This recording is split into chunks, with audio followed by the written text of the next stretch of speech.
Kejaksaan Negeri Talaut secara resmi menahan JRSM Kadis PUTR Kabupaten Kepulauan Talaut. JRSM ditetapkan sebagai tersangka setelah penyidik menemukan bukti yang cukup terkait dugaan tindak pidana korupsi. Dalam kapasitasnya sebagai Kadis dan pejabat pembuat komitmen atau PPK, tersangka seharusnya bertindak sebagai pengawas dalam seluruh kegiatan di Dinas PUTR Talaut tahun anggaran 2024.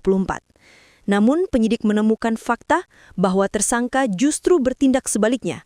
JRSM disangkakan telah menjadi atau turut serta sebagai pelaksana kegiatan sehingga terjadi konflik kepentingan yang fatal.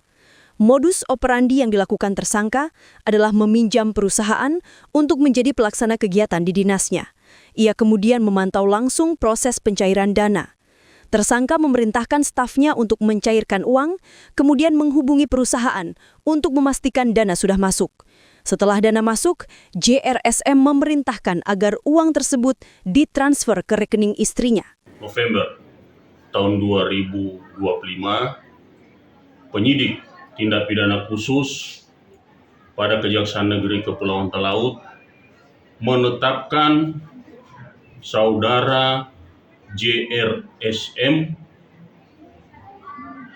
yang kesehariannya adalah Kepala Dinas PUTR Kabupaten Kepulauan Talaut sebagai tersangka dalam perkara dugaan tindak pidana korupsi melanggar ketentuan pasal 12 huruf I dan pasal 12 huruf E Undang-Undang Nomor 31 Tahun 99 sebagaimana telah diubah dengan Undang-Undang Nomor 20 Tahun 2021 tentang pemberantasan tindak pidana korupsi.